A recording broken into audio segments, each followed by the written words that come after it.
मछली उखारे न जाइए ससुरारी में। हे गे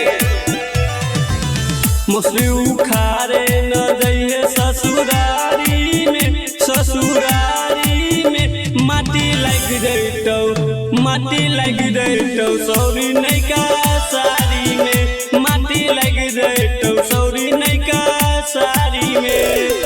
चल गेल सौरी गे चट गे महीना, गर्मी ते छुट्टो टोला टप टप पड़ी जाइए घर से न बाहर रहिए बारी में। गे बारी में माटी लग जैतौ, माटी लग जैतौ सौरी नैका साड़ी में।